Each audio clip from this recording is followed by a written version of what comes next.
The whole family was invited to my sister's beach wedding, except me. My mom said, "You just make it awkward for everyone."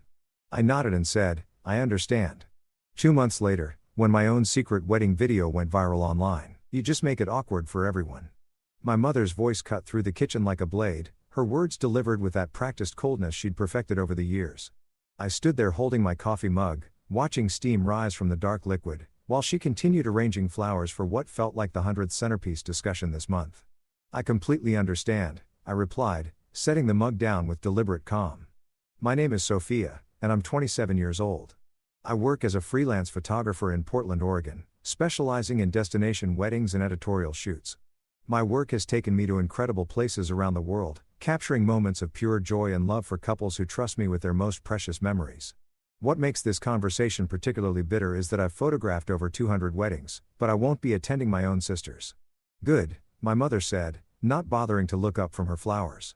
"Elena's day needs to be perfect, and you know how you can be sometimes." How I can be sometimes. That phrase had followed me through childhood, adolescence, and apparently into my adult life. It was code for being too tall, too opinionated, too successful, or too anything that might overshadow my younger sister Elena. At 24, Elena had always been the family's golden child. She was petite where I was tall, soft-spoken where I was direct, and most importantly, she'd chosen the right kind of life according to my parents. Elena was marrying Bradley, a real estate agent she'd met through friends. Their wedding was planned for a beachfront resort in Miami, complete with 200 guests, a string quartet, and enough white roses to fill a greenhouse. Every detail had been discussed endlessly at Sunday dinners, from the shade of ivory in her dress to the flavor profile of the 7-course dinner. "The guest list is already so tight," my mother continued, finally glancing at me with those pale blue eyes that had never quite seemed to see me properly. "Elena really wanted to include some of Bradley's college friends, and you know how these venues are about numbers." I nodded again, though we both knew this wasn't about venue capacity. This was about the same pattern that had defined my relationship with my family for as long as I could remember. When Elena graduated high school, I was asked not to bring up my photography scholarship because it might make her feel bad about her grades. When she got engaged, I was told to keep my own relationship with Lucas quiet, because she needed time to be the center of attention. Lucas. Just thinking about him made my chest warm in a way that had nothing to do with the coffee. We'd been together for 3 years, having met when I photographed his sister's wedding in Barcelona. He was a cinematographer and documentary filmmaker, splitting his time between Los Angeles and wherever his projects took him around the world. My family had met him exactly twice, both times treating him with the kind of polite disinterest they reserved for my career achievements. "When is Elena's wedding again?" I asked, though I knew the answer perfectly well. "October 15th. The ceremony starts at 4, and we're doing photographs on the beach at sunset." My mother's voice softened when she talked about Elena's plans, the way it never did when discussing my work. "She's going to look absolutely stunning. Bradley's grandmother is letting her wear the family pearls." October 15th. I filed that date away carefully, though for reasons my mother couldn't imagine. "That sounds beautiful," I said, and meant it. Despite everything, I wanted Elena to be happy. The problem wasn't my sister herself, but the way my family had created this dynamic where only one of us could shine at a time. And it was never my turn. My phone buzzed with a text from Lucas. "Coffee meeting went great. Milano confirmed for October. Everything still good on your end?" I smiled, typing back quickly. "Perfect timing. Just had an interesting conversation with my mother. The wedding is going to be photographed by someone from the resort," my mother said, pulling me back to the conversation. "They do beautiful work, very traditional and elegant." Traditional and elegant. Unlike my style, which had been described in magazines as bold, cinematic, and emotionally raw. I specialized in capturing the moments between moments, the tears of joy when nobody was supposed to be looking, the spontaneous laughter during formal poses. My portfolio had been featured in several international publications, and I'd been booked solid for the past 2 years. "I'm sure they'll do a lovely job," I said. My mother finally looked at me directly, studying my face as if searching for signs of the drama she expected. "You're taking this very well. I was worried you might make a scene." Make a scene. Make a scene. There it was again. That assumption that my natural response to disappointment would be some kind of theatrical outburst. I'd learned years ago that reacting emotionally to my family's decisions only reinforced their belief that I was too dramatic, too sensitive, too much. Why would I make a scene? Elena deserves to have exactly the wedding she wants, with exactly the people she wants there. Something flickered across my mother's face, almost like surprise. She'd been prepared for tears, arguments, or pleading. My calm acceptance seemed to unsettle her more than anger would have. Well, good. I'm glad you understand. I picked up my coffee mug and headed toward the door. I should get going. I have a client call in an hour. Another wedding? She asked, and I could hear the faint dismissal in her tone. Actually, yes. A very special one. That evening, I sat on my apartment balcony with Lucas on video call, watching the sunset paint Portland's skyline in shades of gold and pink. He was in his hotel room in Milan, the city lights twinkling behind him as he explained the logistics of his latest documentary project. So, we're definitely cleared for filming at the villa? I asked. Absolutely. Giuseppe is thrilled to host us. He says October is the perfect time for the lighting you want. Lucas leaned back in his chair, that familiar smile playing at the corners of his mouth. Are you sure about this, love? It's a big step. I thought about my mother's words, about the decades of being made to feel like I was too much, too inconvenient, too awkward for the family narrative. I've never been more sure of anything in my life. The weeks following the conversation with my mother passed in a blur of careful planning and quiet preparation. I went about my regular routine, photographing an engagement session in Mount Hood, editing photos for clients, and having dinner with my parents every Sunday as if nothing had changed. But everything had changed, in ways they couldn't possibly imagine. Have you thought about what you'll do during Elena's wedding? My father asked over dinner one Sunday evening. He was cutting his steak with the same methodical precision he applied to everything in his life as an accountant. Maybe take a little vacation. You work so much. My father, Daniel, had always been the gentler of my two parents, though gentle was relative when it came to the family dynamics. He didn't actively exclude me the way my mother did, but he also never challenged her decisions. He was a man who valued peace above fairness, which meant I'd learned early not to expect him to take my side when conflicts arose. Actually, I am planning a little getaway, I said, twirling pasta around my fork. Lucas and I are thinking about Europe. That's nice, dear, my mother said, without looking up from her plate. Just don't post too much on social media during Elena's wedding weekend. We don't want it to look like you're trying to upstage her big day. Elena, who had been unusually quiet during dinner, finally spoke up. Mom, Sophia can post whatever she wants on her own social media. I looked at my sister with surprise. Elena rarely pushed back against our mother's pronouncements, especially when they involved maintaining her position as the family favorite. Thank you, I said quietly. Elena met my eyes across the table, and for a moment I saw something that looked almost like guilt. We'd been close as children, before the favoritism became so pronounced, before every achievement of mine became a threat to her specialness. Sometimes I wondered if she missed that closeness, too. I just think everyone should be able to enjoy their own life, Elena said, then quickly returned to her dinner. My mother's lips pressed into a thin line, but she didn't respond directly. Instead, she launched into a detailed description of the floral arrangements for the wedding, complete with Latin names for various exotic blooms. Of the floral arrangements for the wedding, complete with Latin names for various exotic blooms. I listened with half an ear, my mind drifting to the very different plans Lucas and I had been making. Over the past 3 weeks, we'd had numerous video calls with Giuseppe, the owner of a stunning villa in the hills outside Palermo, Sicily. The property had been in his family for generations, with terrace gardens that overlooked the Mediterranean Sea, an architecture that told stories of centuries past. Giuseppe himself was a retired film director who now rented his home for special events, and he'd been immediately enchanted by our project. The light in October is magical, he'd told us during our first conversation, his English heavily accented but clear. Golden hour lasts forever, and the garden will still have late roses blooming. You will create something beautiful here. Beautiful was an understatement. The villa was a dreamscape of ancient stone walls covered in climbing jasmine, terraces lined with olive trees, and views that stretched endlessly over turquoise water. It was the kind of place that existed in fairy tales and high-end travel magazines, completely different from anything my family could imagine. Sophia, are you listening? My mother's sharp voice cut through my reverie.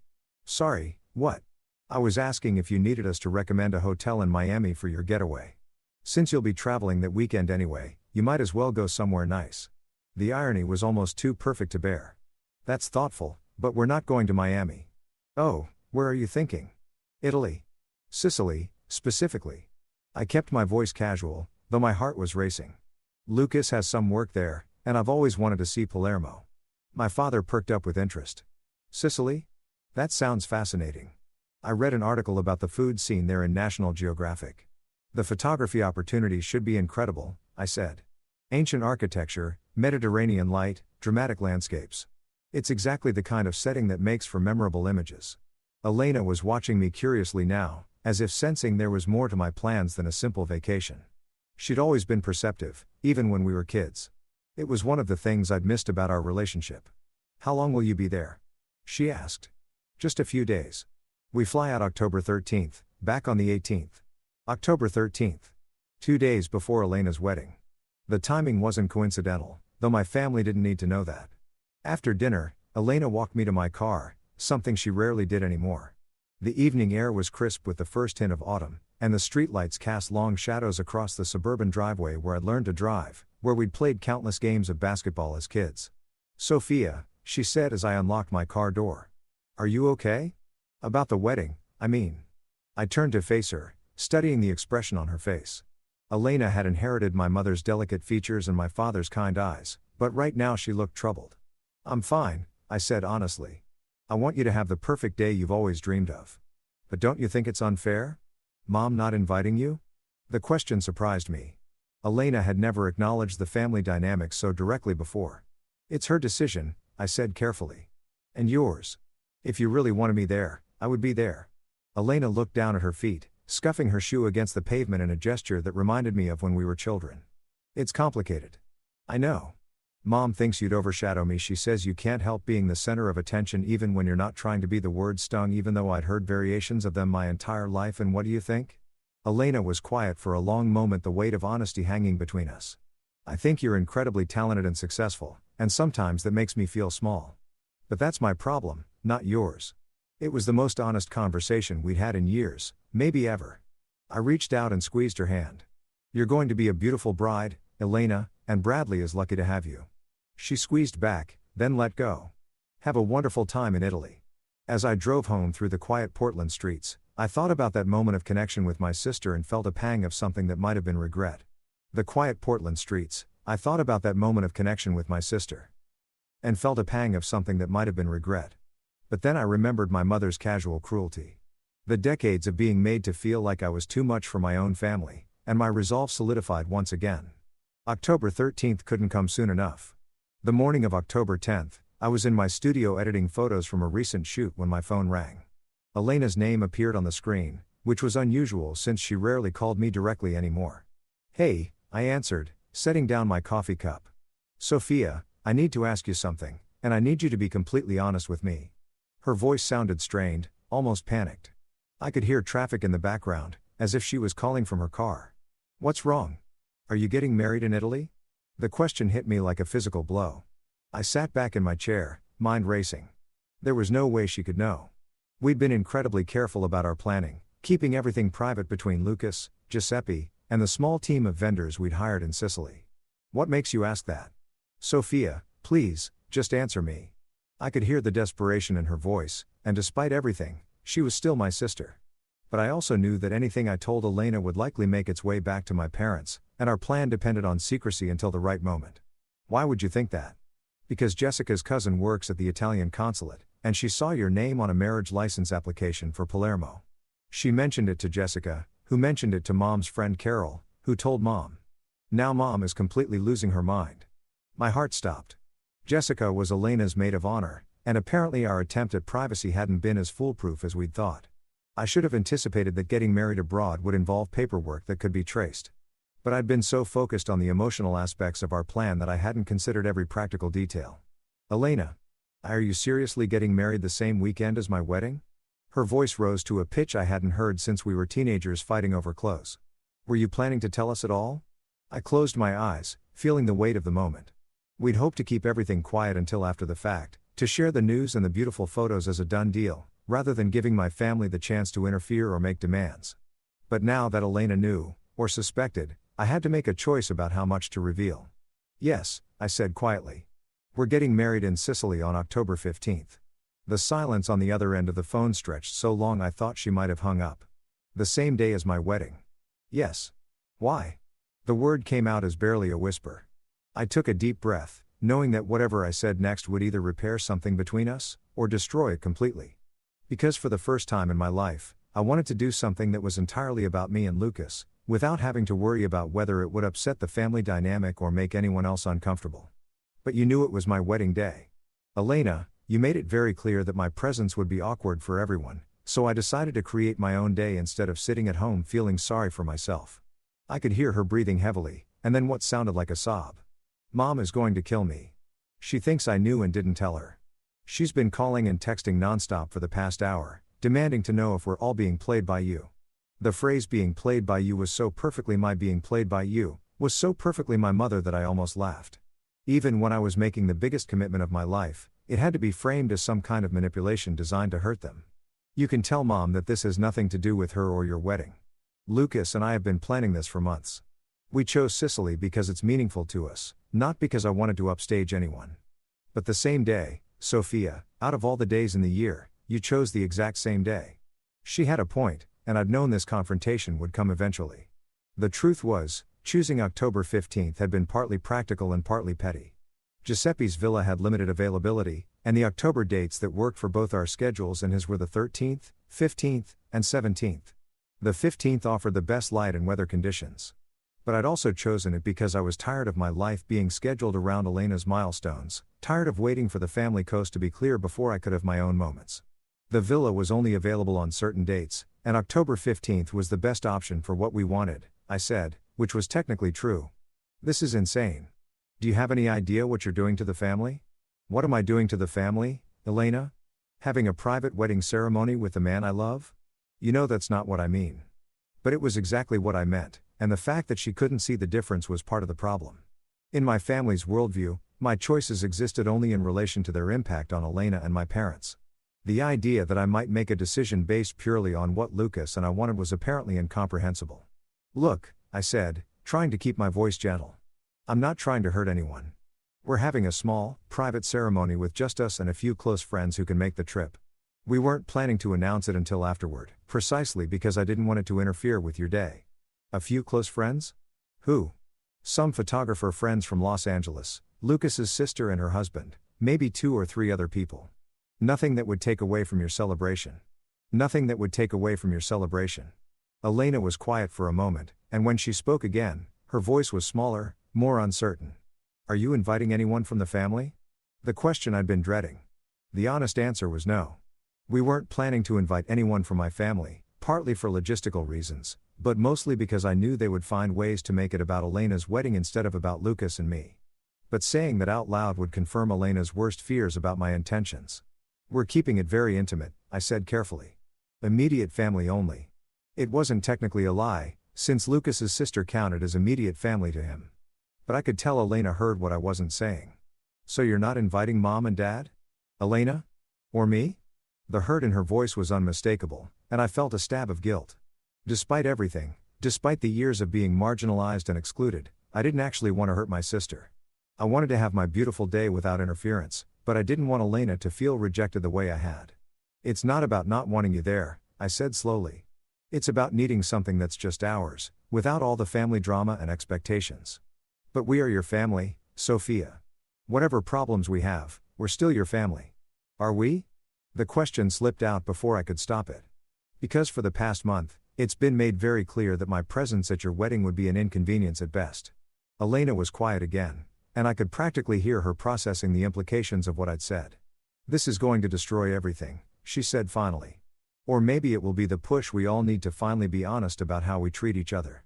But even as I said it, I knew Elena was probably right. My wedding in Sicily was going to detonate whatever fragile piece existed in our family dynamics. The question was whether anything worth saving would remain afterward.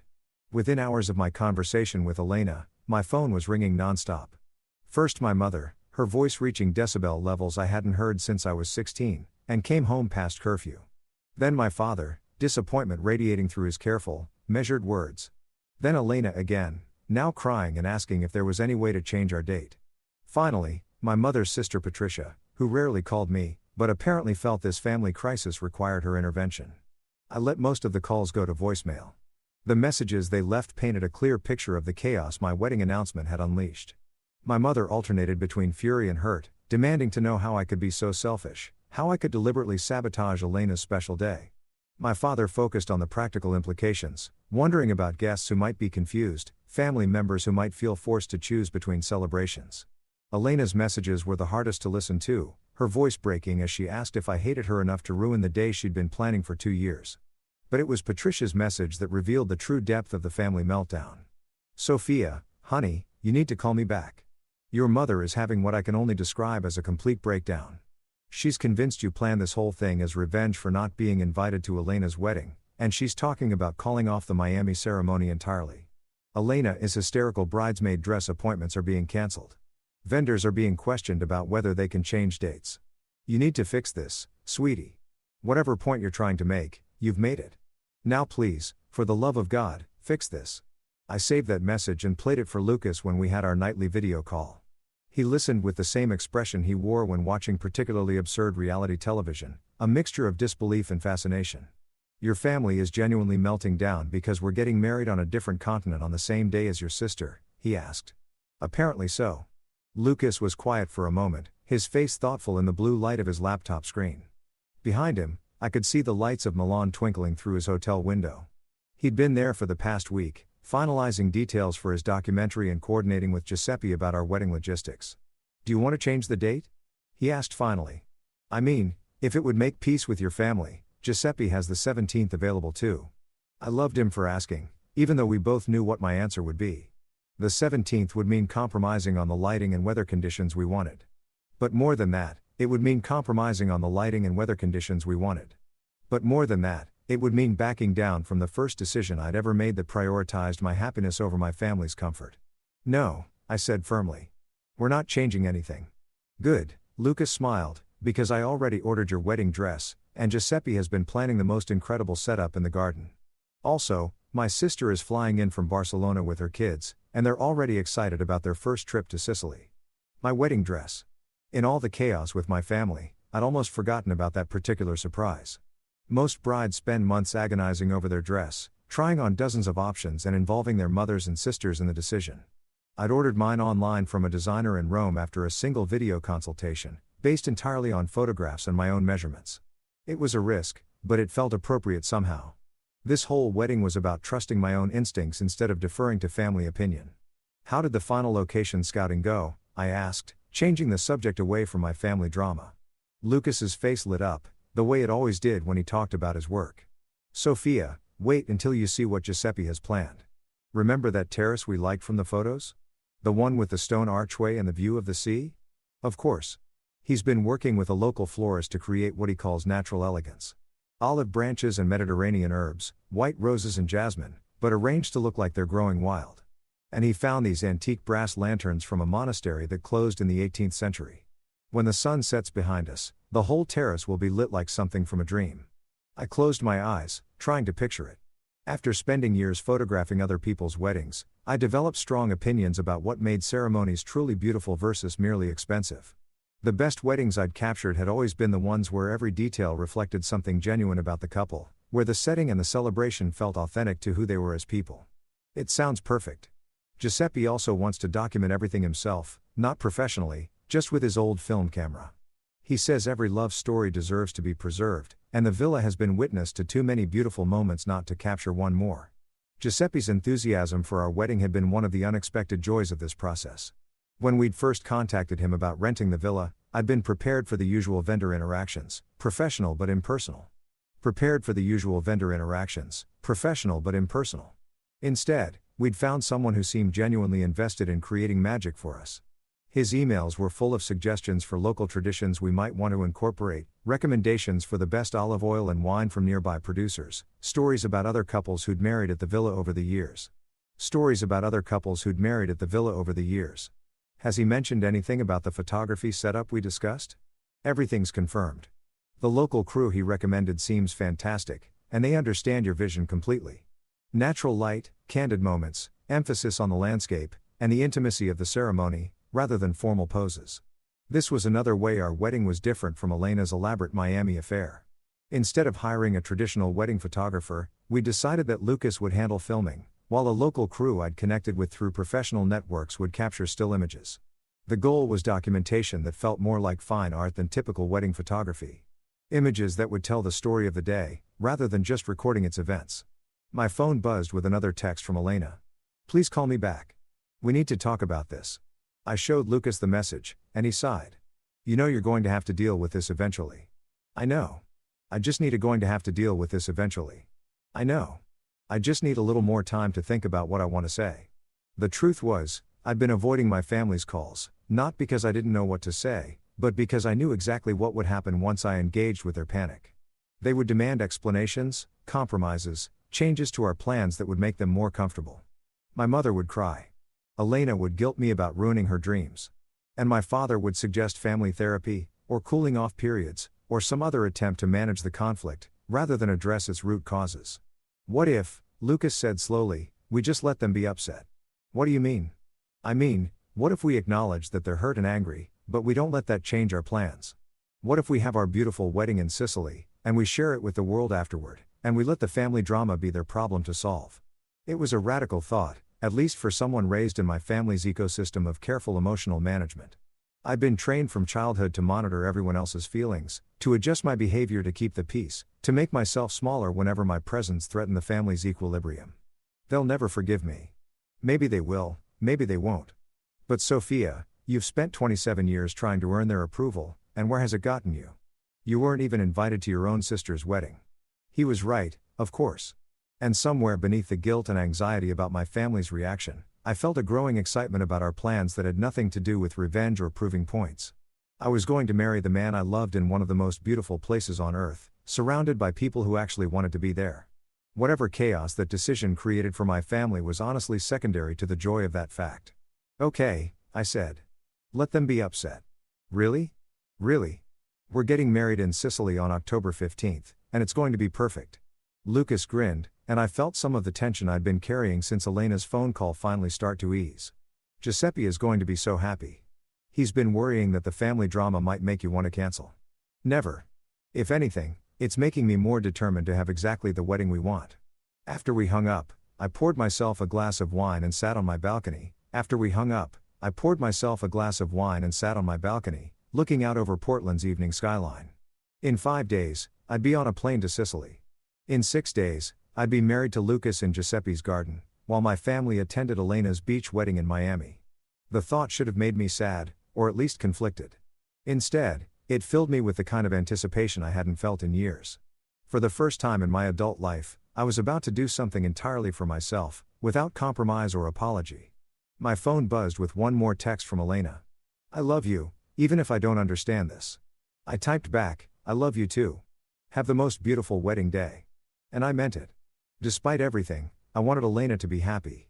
I just refused to sacrifice my own happiness to guarantee hers. The flight to Rome was 11 hours of forced stillness that gave me too much time to think. Lucas met me at Fiumicino Airport with his camera bag slung over one shoulder and the biggest smile I'd seen in weeks. After 2 months of video calls and careful planning from different continents, having him solid and real in front of me felt like coming home. How are you holding up? He asked as we waited for our connection to Palermo, his arm around my shoulders in the busy terminal. Better now that I'm here with you. It was true. The past few days in Portland had been a barrage of increasingly desperate calls from my family. My mother had escalated from anger to bargaining, offering to add me to Elena's guest list at the last minute if I would just cancel my plans. Elena had tried guilt, reminding me of all the family traditions I was breaking. My father had attempted logic, laying out practical concerns about the cost and complexity of having 2 family weddings on the same day. I'd listened to all of it with growing determination to see our original plan through. Any final family drama before you left? Lucas asked. My mother showed up at my apartment yesterday morning at 7 a.m. with coffee and pastries, trying one last time to convince me to postpone. What did you tell her? That I'd see her when we got back, and that I hoped Elena's wedding was everything she'd dreamed of. Lucas squeezed my shoulder. You're handling this with way more grace than I would. The truth was, I didn't feel graceful. I felt exhausted by the emotional manipulation, frustrated by my family's inability to see beyond their own narrative, and increasingly angry about the years I'd spent accommodating their dysfunction.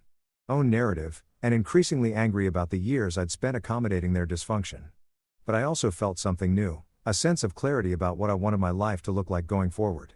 Our flight to Palermo was delayed by an hour, which meant we didn't reach the villa until after sunset. But even in the gathering darkness, the property was magical. Giuseppe met us at the iron gates with a lantern, like something from a fairy tale. And led us up the winding stone path to the main house. Welcome, welcome, he said, embracing us both with the warmth that had made his email so endearing. You must be exhausted, but tomorrow you will see everything in proper light. But tomorrow you will see everything in proper light. Tonight, we eat and rest. The villa was even more stunning than the photographs had suggested. Ancient stone walls held the warmth of the day, and every window looked out onto terraced gardens that seemed to tumble down toward the sea. Giuseppe had prepared a simple dinner of local cheese, olives, bread, and wine that tasted like sunshine. We ate on a terrace lit by candles, listening to the distant sound of waves and the night songs of crickets. Tomorrow, the florist comes early to begin the arrangements, Giuseppe told us over wine. And your photographer friends arrive at noon, yes? Everything is prepared. Thank you for making this so special for us, I said. I know it's been more complicated than usual, with all the coordination from different countries. Giuseppe waved a dismissive hand. Love is never complicated. Sometimes families are complicated, but love itself is simple. You two love each other. You want to marry. You want to do it somewhere beautiful. You two love each other. You want to marry. You want to do it somewhere beautiful. This is not complicated. His matter-of-fact assessment of our situation was exactly what I needed to hear. After weeks of family drama that had made our wedding feel like an act of rebellion or revenge, Giuseppe's perspective reminded me that at its core, this was just about Lucas and me making a commitment to each other. The next morning, October 14th, I woke to sunlight streaming through the bedroom windows and the sound of Italian voices in the garden below. Giuseppe was directing the florist and her assistants as they transformed the terrace into something from a dream. I watched from the window as they wove jasmine through the stone archway and arranged clusters of white roses among olive branches, creating exactly the natural elegance Lucas had described. Good morning, beautiful bride, Lucas said, wrapping his arms around me from behind. Good morning, handsome groom. We had breakfast on our private balcony, overlooking the Mediterranean. The water was the most incredible shade of turquoise I'd ever seen, and the morning light made everything look painted in gold. I understood why Giuseppe had been so confident about the October timing. The light was indeed magical. Any regrets? Lucas asked, though his tone suggested he knew the answer. None. You? Only that we didn't do this sooner. Around noon, our friends began arriving. Marcus and Jenna, photographer friends from Los Angeles who had flown in specifically for our wedding.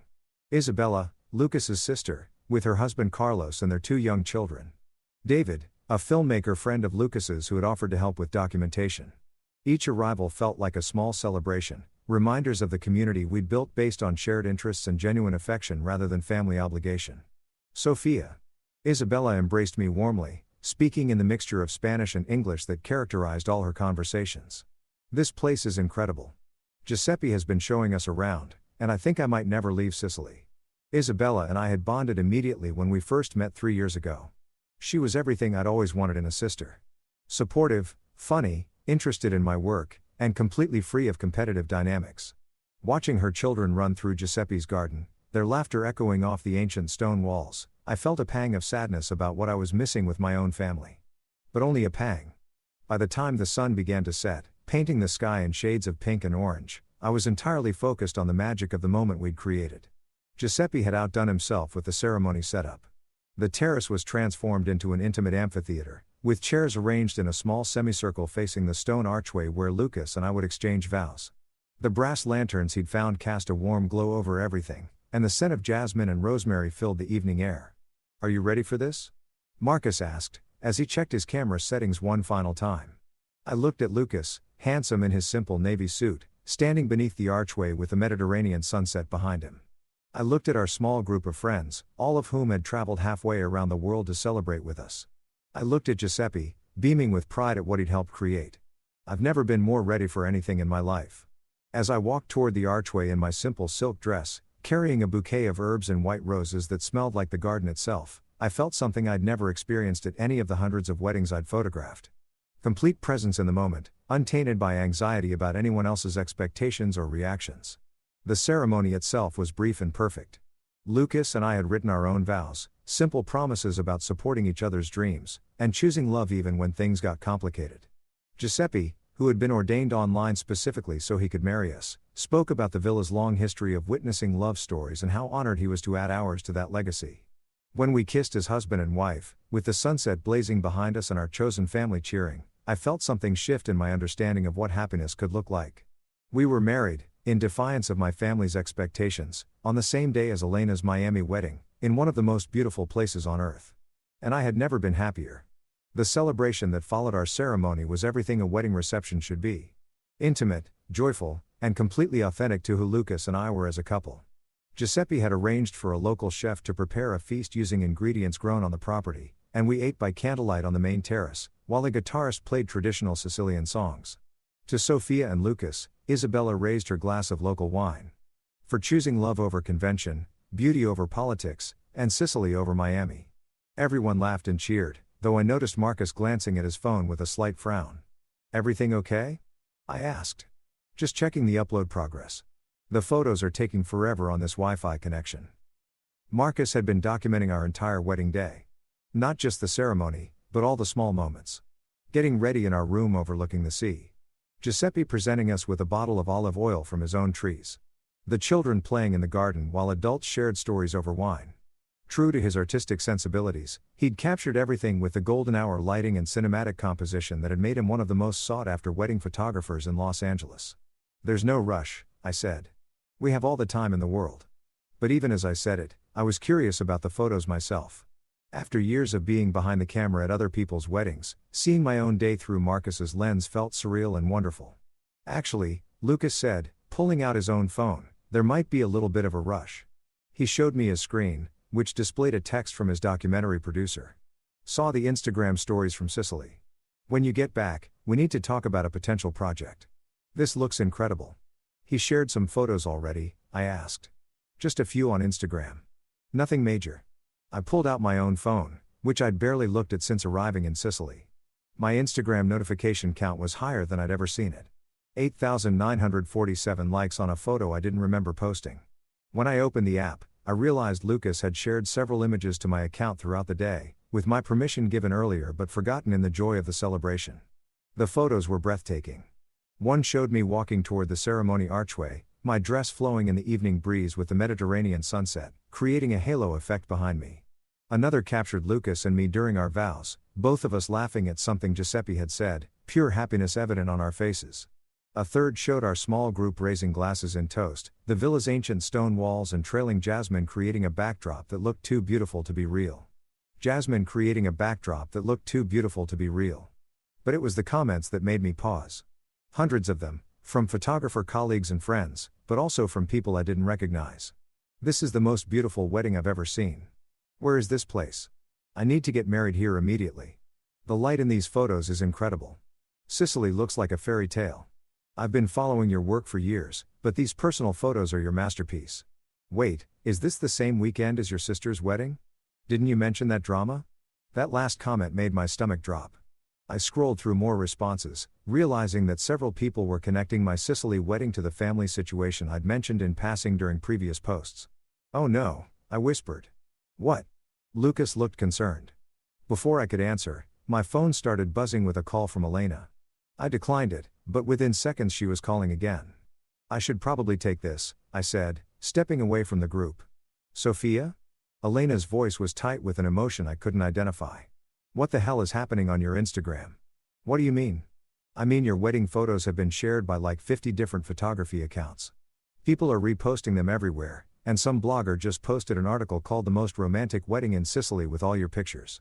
I felt the blood drain from my face. "A blogger? Wedding inspiration accounts are going crazy over your photos. That picture of you walking toward Lucas with the sunset behind you has been shared like 1,000 times in the past hour. This wasn't supposed to happen. We'd planned to share some photos after we returned from our honeymoon, but quietly, privately, with family and close friends. The idea that our intimate ceremony was somehow going viral hadn't occurred to me. Elena, I need to call you back. No, wait. Mom is losing her mind. She's been getting calls from people asking about your wedding, and she didn't even know the photos existed. Aunt Patricia saw them shared in some wedding Facebook group and called Mom crying because she thought she'd missed some big family celebration. I can explain. People are asking me why I wasn't at my own sister's wedding. Do you understand what this is doing to our family? Before I could respond, Elena hung up. I stared at my phone, watching as the notification count continued climbing. My Instagram followers had jumped from 3,000 to over 15,000 in the space of a few hours. Everything all right? Giuseppe appeared at my elbow with a concerned expression. I think our photos are spreading more widely than we expected. Ah, yes. Marcus showed me. The Italian Tourism Board has already shared one on their Facebook page. They love when Sicily looks this romantic. The Italian Tourism Board. I opened Facebook and found the post Giuseppe mentioned, our photo from the ceremony, with a caption in Italian and English about Sicily being the perfect destination for couples seeking magic and beauty. It had been shared 200 times and had hundreds of comments in multiple languages. I walked back to the group, my mind spinning. Lucas was showing David something on his laptop, and I could see Marcus's photos filling the screen in a slideshow format. Lucas, I said quietly. We need to talk. He looked up, immediately reading my expression. What's wrong? The photos are everywhere. Elena says they're being shared by wedding blogs and inspiration accounts. Our private ceremony is apparently going viral. The entire group went quiet. Isabella looked confused. David seemed fascinated and Marcus looked guilty. The entire group went quiet. Isabella looked confused. David seemed fascinated, and Marcus looked guilty. I may have uploaded the photos to my professional portfolio, Marcus admitted, with watermarks, of course, but I tagged the location and used wedding hashtags. Some of my followers have large networks, and when they share things. He didn't need to finish the sentence. In the age of social media, beautiful content could spread exponentially, especially content that looked as professionally stunning as Marcus's work. How viral are we talking? Lucas asked. I showed him my phone. The numbers had climbed even higher. 25,000 Instagram followers, notifications too numerous to count, and a missed call from a number I didn't recognize. Maybe this isn't entirely bad, David said thoughtfully. I mean, these are incredible photos of an incredible place. If they inspire other people to have beautiful, authentic weddings instead of expensive productions, isn't that positive? I wanted to agree with him, but all I could think about was Elena's voice, tight with hurt and anger, and my mother discovering through social media that I'd gotten married without telling the family. Our perfect private wedding was becoming a public spectacle, and I had no idea how to control it. But as I looked around at our friends, at Giuseppe's beaming face, at Lucas reaching for my hand with understanding and support in his eyes, I realized something important. I didn't actually want to control it. Our wedding had been beautiful, because it was authentic, because every choice had been made with love and intention. If the world wanted to celebrate that, maybe that wasn't such a terrible thing after all. By the morning of October 16th, our wedding photos had exploded across every social media platform I could think of. What had started as Marcus sharing a few images to his professional portfolio had become something I'd never experienced before. Genuine viral content that seemed to have a life of its own. Sophia, you need to see this, Lucas said, bringing his laptop to our breakfast table on the villa's terrace. The Mediterranean morning was perfect, with golden light streaming through the olive trees and the scent of Giuseppe's garden herbs carried on a gentle breeze. It should have been the most peaceful moment of our honeymoon, but instead I was staring at numbers that didn't seem real. Instagram says the ceremony photo has been shared over 50,000 times, Lucas continued, scrolling through analytics I didn't understand. But that's not the crazy part. There's a crazier part? David uploaded the ceremony footage to YouTube last night. You know, that 10-minute film he put together with all the natural sound and the sunset shots? He said he wanted to create something cinematic for us as a wedding gift. I remember David working on his laptop during our reception, muttering about light levels and audio quality with the same intensity Lucas brought to his documentary projects. He'd shown us a few minutes of rough footage before we all went to bed, and it had been beautiful, more like a short film than typical wedding videography. How many views? I asked, though I was starting to suspect the answer would be overwhelming. 2 million and climbing, in less than 12 hours. I stared at Lucas, then at the laptop screen showing a view counter that seemed to be updating in real time. 2 million people had watched our wedding ceremony. 2 million strangers had seen the most intimate, personal moment of my life. That can't be right. It's right. Look at the comments. Lucas scrolled down to reveal hundreds of responses in multiple languages. People were calling it the most beautiful wedding they'd ever seen, asking about the location, praising the cinematography, and sharing their own stories about choosing love over family expectations. Many had clearly connected our story to the broader narrative about following your dreams instead of conforming to other people's expectations. This one's my favorite, Lucas said, pointing to a comment from someone in Australia. I've been planning a huge expensive wedding to make my parents happy, but this made me realize I'd rather have something meaningful with just the people who truly support us. Thank you for showing what authentic love looks like. Despite my anxiety about the publicity, that comment made me smile. If our choice to prioritize authenticity over family politics was inspiring other couples to think differently about their own celebrations, maybe the viral attention wasn't entirely unwelcome. My phone rang, interrupting my thoughts. Elena's name on the screen. I should take this, I said to Lucas, walking to a quiet corner of the terrace. Sophia, what is happening? Elena's voice was strained, almost panicked. Do you know that your wedding video has been shared by Good Morning America and some British talk show? Mom is getting calls from reporters asking for comments about the family rift that inspired your escape to Italy. Reporters. The word hit me like cold water. I'd been focused on the social media aspect of our viral moment, but I hadn't considered that traditional media might pick up the story. What kind of reporters? Entertainment reporters, mostly. But also some lifestyle bloggers who are treating this like some kind of fairy tale romance. They're calling it the wedding that broke the internet and love wins in Sicily. There's speculation about why your family wasn't there, and people are creating their own narratives about family drama and romantic rebellion. I closed my eyes, trying to process the implications. Our private moment of choosing love over family dysfunction was being turned into entertainment content for millions of strangers. Elena, I never intended for any of this to happen. But you're not exactly stopping it either, are you? She had a point. David had asked permission before uploading the video to YouTube, and I'd said yes without thinking about potential consequences. Marcus had been sharing photos with my knowledge and consent. At any point, I could have asked them to stop or made our content private. Would it change anything if I did stop it now? Elena was quiet for a long moment. When she spoke again, her voice was different. Smaller. Probably not. It's already everywhere. Mom showed me a Facebook post from someone in our own neighborhood sharing your photos and talking about how romantic it was that you escaped family drama to find true love in Italy. Our neighborhood. People who knew our family personally were now seeing our wedding story framed as an escape from family drama, which wasn't entirely inaccurate, but was much more public than I'd ever intended. How was your wedding? I asked, trying to shift the conversation towards something positive. It was beautiful. Everything went perfectly. The photos are gorgeous, Bradley was crying happy tears, and the sunset ceremony on the beach was everything I'd dreamed of. Elena paused. But everyone kept asking where you were, and now everyone knows where you were. The hurt in her voice was unmistakable, and I felt a familiar pang of guilt. Despite everything that had led to this moment, I didn't actually want my sister to feel overshadowed or upstaged on her wedding day. I'm sorry that the attention on our wedding is affecting your celebration. Are you, though? Really? The question caught me off guard with its directness. Elena, what do you mean?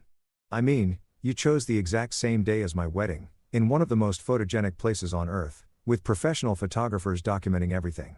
And now it's getting more attention than any wedding I've ever seen. Are you really sorry about that? Or is this exactly what you wanted? I thought about her question seriously, trying to be honest with myself about my motivations. Had I wanted our wedding to overshadow Elena's? Had some part of me hoped that choosing Sicily over Miami, intimacy over spectacle, would prove a point about what really mattered? I wanted to have a beautiful wedding with Lucas in a place that felt magical to us, I said finally. I wanted to prioritize our happiness over family expectations for once in my life. But I didn't plan for it to go viral, and I didn't want it to take anything away from your day. But if you had to choose, Elena pressed, between making peace with the family and having your fairy tale wedding that the whole world is now obsessing over, which would you choose?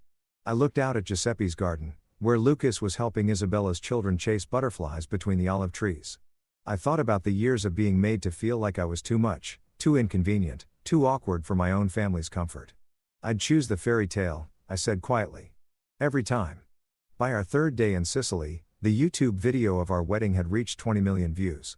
David was fielding calls from production companies interested in his cinematography work, Marcus had booked 6 new high-end wedding clients based on our photos alone, and Giuseppe was getting inquiries from couples around the world wanting to host their own ceremonies at the villa. I think I created a monster, Giuseppe said cheerfully as he served us breakfast on the terrace. 3 more couples want to book for next month. The Sicilian tourism office called to ask about featuring the villa in their promotional materials. Everyone wants their own Sophia and Lucas wedding. I should have felt guilty about commercializing our private moment, but honestly, I was thrilled that Giuseppe was benefiting from the attention. He'd put so much heart into making our day perfect, and if our viral wedding could bring more business to his family property, that felt like a positive outcome. Any regrets? Lucas asked, echoing the question he'd posed on our wedding morning. About Giuseppe getting more bookings? None at all. I meant about the publicity. About your family. I considered the question while watching the morning light dance across the water below us. In the past 3 days, I'd received dozens of interview requests, thousands of social media messages, and exactly 0 direct communications from my parents. Elena had texted a few times, but our conversations had been strained and brief. I keep thinking about something Giuseppe said on our first night, I told Lucas. That love is simple, but families are complicated. I spent so many years trying to uncomplicate my family relationships by making myself smaller, more convenient, less threatening. But it never worked. They were always going to find reasons why I was too much. And now I'm married to you in one of the most beautiful places on earth. Our love story has inspired thousands of other couples, and Giuseppe is booked solid through next spring. If my family can't find a way to be happy about that, it says more about them than it does about me. Lucas smiled and reached for my hand across the breakfast table. I love this version of you. Confident, unapologetic, choosing joy over guilt. I love this version of you. Confident, unapologetic, choosing joy over guilt. I love this version of me too. My phone buzzed with a notification from YouTube. The wedding video had hit 30 million views overnight, and the comments section had become a fascinating glimpse into how strangers were interpreting our story. Many viewers had clearly researched the background, piecing together from various social media clues that I hadn't been invited to my sister's wedding and had chosen to create my own celebration instead. The comments ranged from supportive to critical, to practical. But the overwhelming response was positive, with people sharing their own stories about difficult family dynamics, and finding the courage to prioritize their own happiness. Look at this one, I said, showing Lucas a comment that had received over 1,000 likes. I've been watching this video every morning for 3 days. I'm getting married next month, and my fiancé and I decided to cancel our big expensive reception and use the money for a honeymoon in Italy instead. If Sophia can choose love over family drama, we can choose intimacy over obligation. Thank you for showing us what's possible. We're accidentally starting a revolution, Lucas laughed. A revolution of people choosing authenticity over expectations. I can live with that. Around noon, David approached us with his laptop and an expression I couldn't read. So, he said, sitting down at our table, I have news. Good news, I think, but it's also a lot. More interview requests? I asked. The Ellen DeGeneres show wants to fly us to Los Angeles to talk about the wedding and the viral response, but that's not the big news. What's the big news? David turned his laptop screen toward us. The wedding video hit 50 million views an hour ago. It's trending on YouTube in 12 countries. And Netflix called my agent this morning. Netflix? They want to do a documentary about viral wedding videos and how social media is changing the way couples think about marriage. Our video would be the centerpiece, but they'd also interview other couples who've had similar experiences. Think of it as a cultural examination of authenticity versus spectacle in modern relationships. I stared at David, then at Lucas, trying to process what he was telling us. Netflix wanted to make a documentary about our wedding, about the choice we'd made to prioritize our happiness over my family's comfort. That's incredible, Lucas said slowly. Also terrifying. What would be involved? I asked. Interviews with both of you about your decision to get married in Sicily, the family dynamics that led to that choice, and the viral response. They'd also want to film some follow-up footage here at the villa, interview Giuseppe about his perspective, maybe talk to some of the couples who've booked weddings here because of your video, a Netflix documentary, about us, about the choice that had seemed so simple when we made it, but had apparently resonated with millions of people around the world. Can we think about it? Lucas asked. Of course. But they want an answer relatively soon.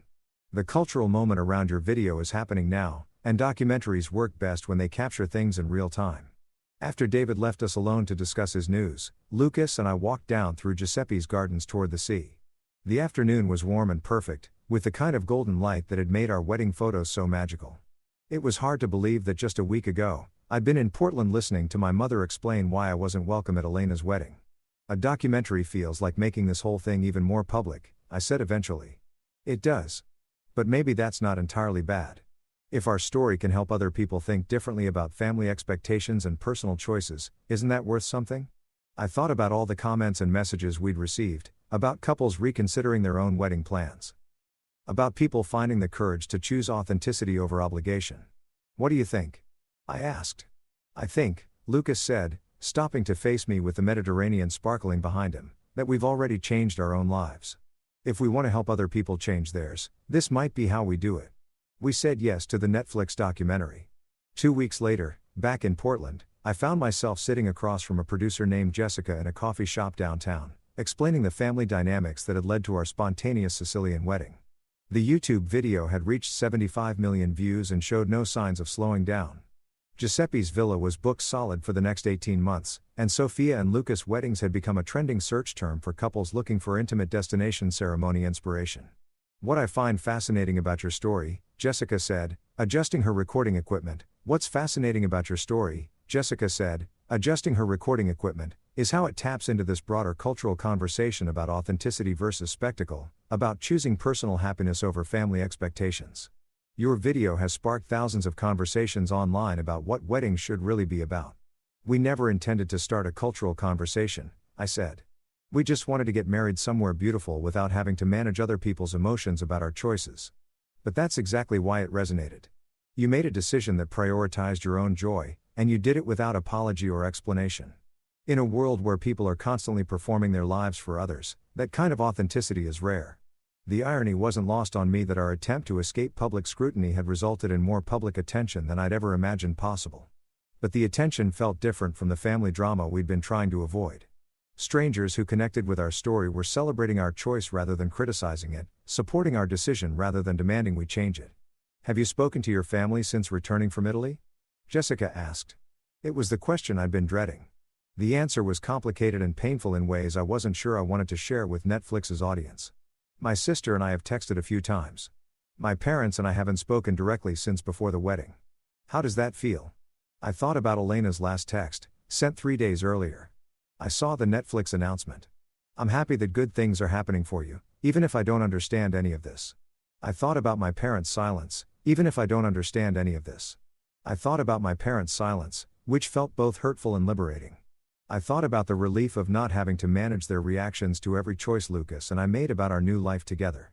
It feels sad," I said honestly, "but it also feels necessary. I spent 27 years trying to make myself acceptable to people who were never going to fully accept me. At some point, you have to choose your own happiness over other people's approval. Even when those people are your family?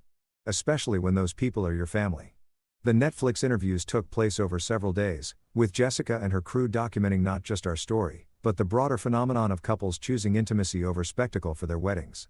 They interviewed Giuseppe via video call from Sicily, spoke with Marcus about the photography that had made our wedding go viral, and talked to 3 couples who had booked their own villa weddings after seeing our video.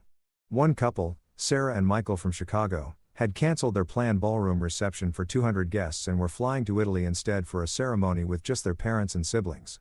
Watching Sophia and Lucas's video made us realize we were planning our wedding for everyone except ourselves, Sarah explained to Jessica's cameras. We were so focused on what looked impressive and what would make our families happy that we forgot to think about what would make us happy. Another couple, Jessica and David from Austin, had decided to elope entirely after their families couldn't agree on wedding details. The viral response to the Sicily wedding showed us that people actually celebrate authenticity over obligation, David said. We realized we didn't need our family's permission to have the wedding we wanted. Hearing these stories made me feel something I hadn't expected. Pride. Not just in our own choices, but in the ripple effect those choices had created. Our decision to prioritize love over family politics had given other couples permission to make similar choices. The Netflix documentary, titled Love Over Obligation, How One Viral Wedding Changed Everything, premiered 3 months after our Sicily ceremony. By that time, our original wedding video had reached 120 million views on YouTube, making it one of the most watched wedding videos in internet history. The documentary's release brought another wave of media attention, but this time I felt prepared for it. Lucas and I appeared on several talk shows, did magazine interviews, and even spoke at a conference about social media and cultural change. Throughout it all, we maintained the same message, that choosing authenticity over expectation wasn't just about weddings, but about how we decided to live our entire lives. The most unexpected outcome of our viral fame was a book deal. A publisher approached us about writing a guide for couples navigating family expectations around weddings, relationships, and major life decisions. The book, Your Day, Your Way, Choosing Love Over Obligation, became a bestseller and led to speaking opportunities around the country. Through it all, my family remained largely silent. Elena and I exchanged occasional messages, but the relationship felt permanently changed. My parents never reached out directly, though I heard through mutual friends that they'd watched the Netflix documentary and found it hurtful but well produced. The silence should have devastated me, but instead it felt like confirmation that I'd made the right choice. People who truly loved me would have found ways to celebrate my happiness, even if they didn't understand my decisions. The fact that my family couldn't do that said more about their limitations than mine. As I sat in our new Los Angeles apartment a year after the Sicily wedding, editing photos from our latest project, and listening to Lucas work on a documentary about couples who'd met through our viral video, I felt something I'd never experienced before. Complete peace with my choices. Our viral wedding had started as an act of quiet rebellion, a decision to choose joy over obligation. It had become something much larger, a cultural moment that gave thousands of people permission to prioritize their own happiness over other people's expectations. The aftermath revealed the true character of everyone involved. My parents and Elena, faced with evidence of their own behavior, chose defensiveness over reflection and silence over reconciliation.